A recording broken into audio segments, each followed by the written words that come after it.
नेपाल में खेतों के बीच एक सुंदर सा गांव बसा था। सुबह की सुनहरी धूप इस सोए हुए गांव पर चमकती थी और हर घर से चाय की सुगंध उठती थी। इस गांव की गलियां पत्थरों से बनी थीं और मिट्टी से बने घरों में जीवन गुजरता था। उस गांव में माया नाम की एक लड़की रहती थी। उसके दिल में नेपाली संस्कृति का रंग बिरंगा सपना था, जो प्राचीन परंपराओं और आधुनिक आकांक्षाओं से बुना हुआ था। एक शरद ऋतु की सुबह माया की दादी ने उसे एक कहानी सुनाई। उन्होंने कहा, यह एक ऐसी कहानी है जो हमारे गांव के दिल में गूंजती है। माया की आंखें जिज्ञासा से चमकीं जब उसकी दादी ने कहानी शुरू की। यह एक ऐसे समय की बात थी जब गांव युवा था, पहाड़ ऊंचे थे और नदियां स्वतंत्र बहती थीं। ग्रामीण प्रकृति के साथ सद्भाव में रहते थे।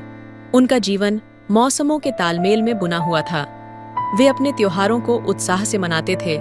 ढोल की थाप और पारंपरिक गीतों की धुन से हवा भर जाती थी। दशैं के दौरान रोशनी के त्योहार में वे अपने घरों को रंगीन लालटेन से सजाते थे। उनकी हंसी चमकती लपटों के साथ मिल जाती थी। दीपावली के त्योहार में वे जानवरों की पूजा करते थे, उन्हें देवताओं के दूत मानते थे। गांव एकता का स्थान था, जहां हर कोई एक दूसरे को जानता था। उनकी खुशियां और दुख साझा किए जाते थे। बुजुर्ग प्राचीन बरगद के पेड़ के नीचे इकट्ठा होते थे।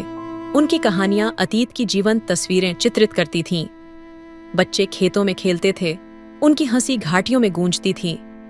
माया ध्यान से कहानी सुनती थी। उसकी कल्पना उड़ान भर रही थी। उसने खुद को उत्सवों के बीच देखा। उसका दिल उसी खुशी और गर्व से भर गया जो उसके पूर्वजों को महसूस हुआ होगा। उसने खुद को ढोल की थाप पर नाचती हुई कल्पना की। उसकी हंसी संगीत के साथ मिल गई। जब सूर्य अस्त होने लगा, गांव पर लंबी छाया डालते हुए माया की दादी ने अपनी कहानी समाप्त की। माया का दिल भर गया था, न केवल अतीत की कहानियों से, बल्कि अपनी संस्कृति की जीवंत भावना से।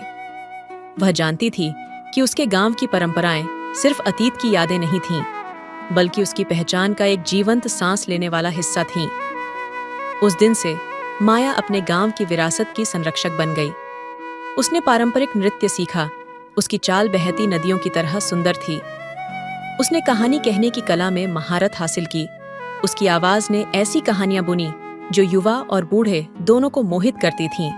माया के अपने संस्कृति के लिए जुनून संक्रामक था। उसने सांस्कृतिक उत्सवों का आयोजन किया।